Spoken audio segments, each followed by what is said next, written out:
The Pawn Star Falls, the tragic, twisted end of Rick Harrison behind bars.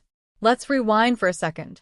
Remember those lazy weekend afternoons, flipping through channels and somehow always landing on Pawn Stars? There was something oddly comforting about watching Rick Harrison haggle over a vintage jukebox, a pirate coin, or some Civil War relic with his signature squint and that no-nonsense tone. He wasn't just selling history, he was part of it. He was the guy who turned a family pawn shop into a pop culture empire. Rick wasn't a celebrity in the conventional sense, but he was America's unexpected favorite storyteller, dealmaker, and everyman rolled into one. So, how in the world did we get here? How did Rick Harrison, TV's sharpest wheeler and dealer, go from reality show royalty to a headline nobody ever expected to read? Rick Harrison's life ended in prison brutally by inmates. Yes, this is real. It sounds like something out of a Netflix crime docuseries, but it's not fiction. It's the fall of a man who once stood at the crossroads of fame and fortune, now silenced forever within the cold concrete walls of a prison cell. And it all started with a whisper. From pawnshop legend to prisoner 497215, the rise and rapid fall. Before everything came crashing down, Rick Harrison was more than just a bald guy with a sharp tongue and a love for haggling. He was the face of one of the most successful reality shows of all time. Pawn Stars wasn't just a show about stuff, it was about stories. Rick knew that. He didn't just buy and sell. He listened, he researched, he spun fascinating tales of forgotten history. His Las Vegas-based gold and silver pawn shop became a cultural landmark. Tourists lined up just to snap selfies outside. People brought in everything from samurai swords to Super Bowl rings, hoping for their 5 minutes of fame and maybe a decent payday. And Rick? He stood behind the counter, balancing history and hustle. But behind the lights and the laughter, behind Chumley's goofball antics and Rick's encyclopedic brain, there were rumors, quiet at first, of sketchy dealings and questionable acquisitions. Documents that didn't add up. Artifacts that had no paper trail. Foreign currencies slipping through customs. Was it all just part of the business? Or was something darker bubbling beneath? Federal agents started asking the same questions. The feds close in. A Pawn Star under fire. It started with a tip, anonymous, vague, but enough to pique the interest of federal investigators. They didn't move fast at first. Rick was a public figure, a well-known television personality. But then came the audits. The deep dives into years of financial records. The unexpected visits to the pawn shop.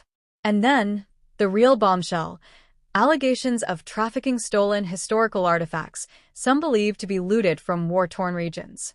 But that wasn't all. The charges piled up. Tax evasion, money laundering, illegal acquisition of cultural property. Overnight, Rick went from being a beloved TV figure to a defendant in a federal courtroom. And through it all, he insisted, loudly and repeatedly, that he was innocent. "They're trying to make an example of me," he told reporters after one of his early hearings.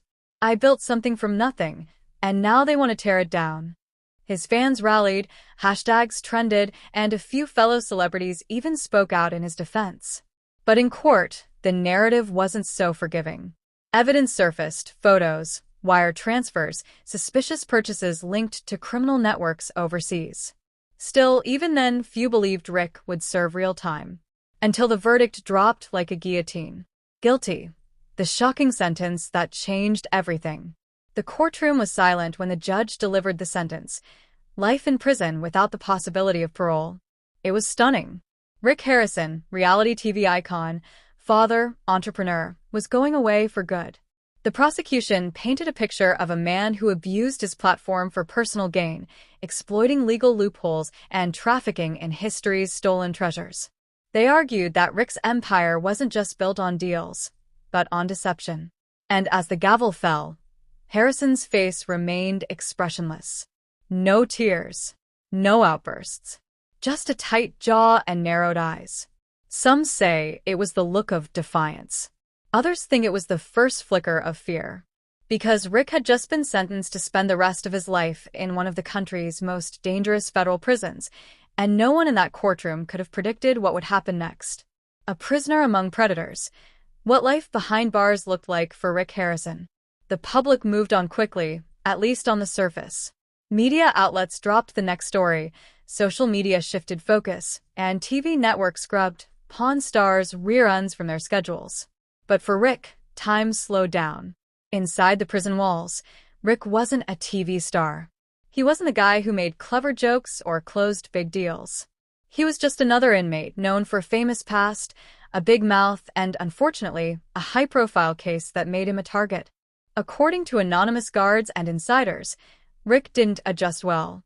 He reportedly got into verbal altercations within his first week. His fame didn't earn him respect, it made him a mark.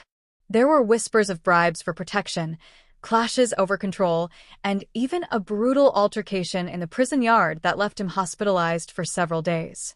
The reality star was living a nightmare, and the cameras were nowhere to be found. And then, just weeks later, he was gone. What happened that night? The chilling final moments. The report was vague. A violent incident involving multiple inmates. No names were confirmed at first, but rumors spread like wildfire. Guards found Rick unresponsive in his cell, his body showing signs of blunt force trauma. He was pronounced dead minutes after emergency medical response arrived. No suspects were officially named, but insiders claimed it stemmed from a dispute over stolen commissary and prison politics. Others believed it was revenge, planned, targeted, and executed by inmates who had grown tired of Rick's alleged arrogance and inability to adapt. In D#*th, Rick became the centerpiece of yet another mystery, one far more tragic than any he ever explored on Pawn Stars. A nation reacts, shockwaves through the Pawn Stars fanbase. The morning after Rick Harrison's death, America woke up stunned. The headlines were splashed across every news outlet, from TMZ to the New York Times. Social media ignited like wildfire. Fans of Pawn Stars, many of whom had followed the show religiously for over a decade, found themselves in utter disbelief. How did this happen? That was the overwhelming question. For millions, Rick wasn't just a TV figure. He was a part of their family, a familiar face in their living rooms, someone who made history fun, interesting, even cool. He brought artifacts to life, injected personality into dusty relics, and made viewers feel like they were part of every transaction. And now he was gone, his legacy tainted, his life ended in a place no one ever imagined he'd land. Vigils were held outside the gold and silver pawn shop. Flowers, notes, and photos were taped to the storefront gates. Fans lit candles and left coins as tributes. Others wrote messages in chalk along the sidewalk, phrases like "R.I.P. Rick," "Justice for Harrison," and "History won't forget." But as the nation mourned, one question kept hanging in the air like smoke. What really happened behind those prison walls? Inside the cover-up? Was it really just a prison fight? Official prison reports labeled Rick's death as the result of a violent inmate altercation. But that explanation left many unconvinced. Whispers of something more sinister began to surface. Unconfirmed reports from former guards and even inmates suggested the incident wasn't random. Rick had reportedly been asking too many questions about the prison system, about gang-run smuggling operations within the walls, and about missing items from the prison's evidence room. Could it be that Rick, even behind bars, was trying to negotiate and investigate like he always did on the outside? Some speculated that his celebrity status combined with his tendency to speak up might have made him dangerous in the eyes of prison leaders, both official and unofficial. Conspiracy theories exploded online. Was Rick silenced for what he discovered? Did someone on the inside want him gone? Was his death part of something bigger? While none of these theories have been confirmed, the mystery of Rick's final days has only added fuel to an already raging fire. Family torn apart, the fallout among those closest to Rick. For Rick's family, the news hit like a freight train. Corey Harrison, Rick's son and fellow Pawn Stars cast member, was reportedly inconsolable. He issued a short but heart-wrenching statement. "My dad was many things, tough, smart, loud, funny, complicated, but above all, he was a survivor.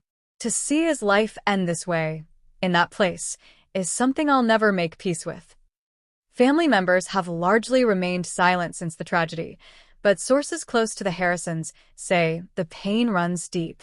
Legal teams are already preparing a wrongful death lawsuit against the prison facility, citing negligence, lack of protection for high-profile inmates, and a failure to act on known threats to Rick's safety.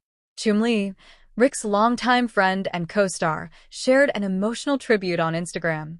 He taught me about business, about loyalty, and about not taking life too seriously. I miss you already, boss. The gold and silver pawn shop remains closed indefinitely. Media frenzy. The show's legacy in question. In the weeks following Rick's death, media outlets have dug deeper into both his legal troubles and the broader implications of the case. A documentary series is already in production, promising to unveil the untold story of Rick Harrison. Talk shows and podcasts are dissecting every aspect of his downfall, from his alleged crimes to his prison life and the suspicious circumstances of his D-pound *th. But as the nation mourned, darker truths began to bubble to the surface, truths that no one saw coming. Cracks in the pawn shop legacy. What Rick's death revealed. The public grief quickly gave way to a flurry of questions. Some were about justice. Was the prison system to blame for failing to protect such a high-profile inmate? Others dug deeper. What else was Rick hiding? In the weeks following his death, sealed court documents were released. The files, which had been kept away from public scrutiny during the trial due to ongoing investigations, painted a far more sinister picture of the man millions thought they knew. The allegations extended beyond tax evasion and money laundering. New evidence hinted at Rick's possible involvement with underground artifact smuggling networks stretching from Eastern Europe to the Middle East. There were records of large cash deposits in offshore accounts, suspicious meetings in foreign airports, and even communications with known traffickers of looted war relics. But perhaps most shocking was what investigators found when they raided several of Rick's personal storage units across Nevada and Arizona. Hidden among vintage typewriters and old guitars were items believed to have been stolen from historical sites, items that archaeologists and museum curators had been searching for, in some cases for decades. One particular discovery, a 16th